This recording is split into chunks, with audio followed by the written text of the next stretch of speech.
El Código Da Vinci, por Dan Brown. Capítulo 84. En un callejón lleno de basura cercano a la iglesia del Temple, Remy Le Gallaudet detuvo la limusina, justo detrás de unos contenedores de residuos industriales. Paró el motor e inspeccionó la zona. No había ni un alma. Bajó del coche, se dirigió a la parte trasera donde seguía a su rehén y subió de nuevo al vehículo. Al intuir la presencia del mayordomo, el monje salió de una especie de trance de oraciones y lo miró con sus ojos rojos con más sorpresa que temor. Durante toda la noche, a Remy no había dejado de impresionarle la capacidad de aquel hombre para mantener la calma. Tras un forcejeo inicial en el Range Rover, el monje parecía haber aceptado la situación y haber entregado su destino a un poder superior. Se aflojó la pajarita, se desabrochó el cuello almidonado y le pareció que era la primera vez en muchos años que podía respirar. Abrió el mueble bar y se sirvió un vodka Smirnoff. Se lo bebió de un trago y sin pausa se sirvió otro. Pronto seré un hombre ocioso. Rebuscó en el mueble y encontró un sacacorchos clásico y levantó la cuchilla que servía para cortar los precintos. En ese caso, sin embargo, había de servirle para un objetivo mucho más sorprendente. Se volvió para mirar a Silas, con la navaja en la mano. Aquellos ojos rojos brillaron de temor. Remy sonrió y se echó hacia atrás. El monje se retorció e intentó soltarse las cuerdas. «Quieto», le susurró Remy alzando la cuchilla. Silas no podía creer que Dios lo hubiera abandonado. Incluso el dolor que le provocaban las ataduras, Silas lo había transformado en un ejercicio espiritual y le pedía a sus músculos sedientos de sangre que le recordaran el dolor que Cristo había soportado. «He rezado toda la noche por mi liberación». Ahora, mientras la cuchilla descendía, cerró los ojos. Sintió una punzada de dolor en las clavículas. Gritó, incapaz de creer que estaba a punto de morir ahí mismo, en aquella limusina sin poder defenderse. «Me he limitado a hacer la obra de Dios. El maestro me dijo que me protegería». Silas notó que el calor se le extendía por la espalda y los hombros y empezó a imaginarse su propia sangre que le manchaba la piel. Entonces, el lacerante dolor le invadió los músculos y notó que en ellos se instalaba ese estado de desorientación que el cuerpo utiliza como mecanismo de defensa contra el malestar físico.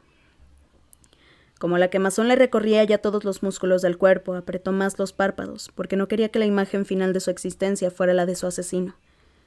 Prefirió recordar al joven sacerdote Aringarosa frente a una pequeña iglesia de España, la que él y Silas habían construido con sus propias manos.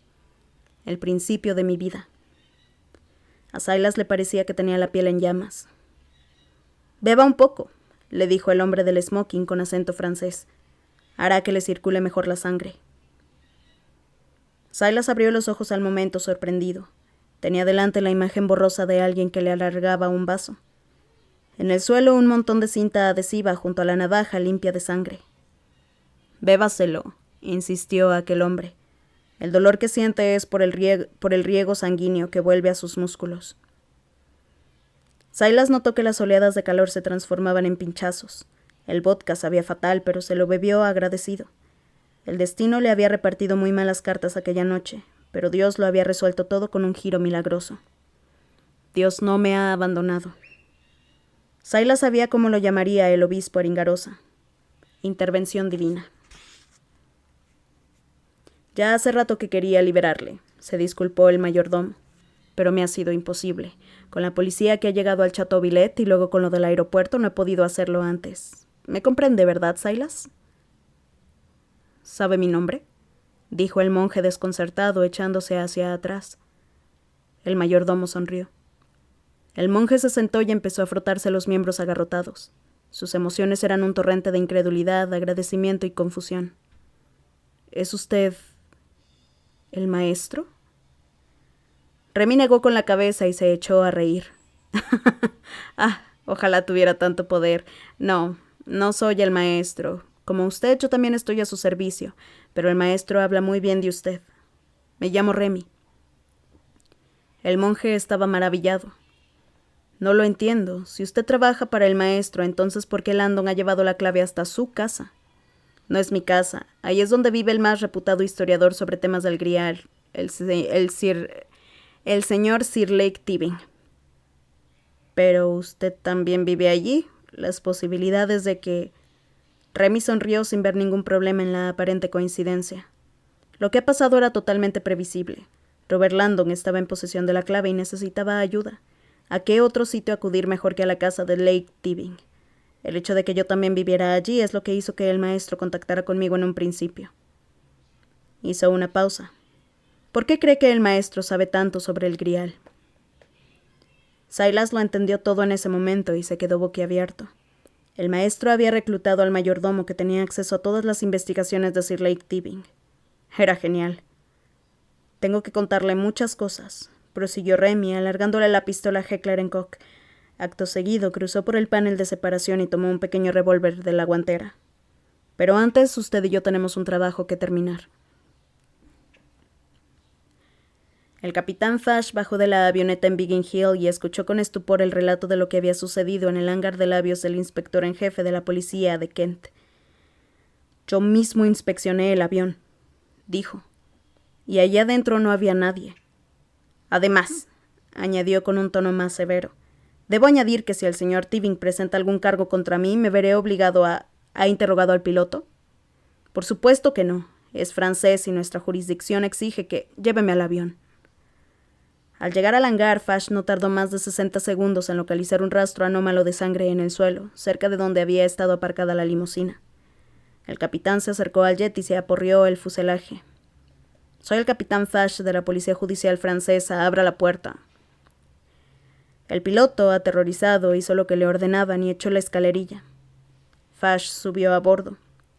3 minutos y la pistola en la mano le bastaron para obtener una confesión detallada que incluía la descripción del monje albino atado. Además, se enteró de que Landon y Sophie habían tenido tiempo de guardar algo en la caja fuerte de Tibing, una especie de estuche de madera. Aunque el piloto negó saber qué se escondía en su interior, admitió que había sido el centro de interés de Landon durante el trayecto a Londres. «Abra la caja fuerte», ordenó Fash. El piloto parecía muy asustado. «No conozco la combinación. ¡Oh, qué mala suerte! ¿Y yo qué iba a permitir que conservara su licencia de vuelo?» El piloto se retorció las manos. «Conozco al personal de mantenimiento. A lo mejor podrían abrirla con un taladro». «Le doy media hora». El piloto se abalanzó sobre la radio. Fash se fue hasta la cola del avión y se sirvió una copa bien cargada. Era temprano, pero no había dormido en toda la noche, así que no podía decirse que estuviera bebiendo antes del mediodía. Se tumbó en uno de los lujosos asientos y cerró los ojos, intentando entender qué estaba pasando. El error de la policía de Kent podría costarme muy caro. Ahora todos iban a la casa de la limusina Jaguar. Sonó su teléfono y deseó poder prolongar aquel instante de calma. «¿Aló? Voy camino de Londres. Era el obispo Aringarosa. Llegaré dentro de 1 hora». Fash se incorporó en su asiento. Creía que viajaba rumbo a París. Estoy muy preocupado y he cambiado de planes. No debería haberlo hecho. ¿Tiene ya a Silas? No. Sus captores han logrado burlar el dispositivo de la policía inglesa antes de que yo llegara. Aringarosa estaba cada vez más furioso. Me aseguró que detendría ese avión. Fash bajó la voz. Obispo, teniendo en cuenta su situación, le recomiendo que no ponga a prueba mi paciencia. Encontraré a Silas y a los demás lo antes posible. ¿Dónde va a aterrizar? Un momento. Aringarosa cubrió el auricular y la línea quedó unos instantes en silencio. El piloto está intentando obtener permiso para hacerlo en Heathrow. Soy su único pasajero, pero nuestro cambio de rumbo no estaba previsto. Dígale que aterriza en el Biggin Hill Executive Airport de Kent. Le conseguiré el permiso. Si yo ya no estoy aquí cuando aterricen, pondré un coche a su disposición. Gracias.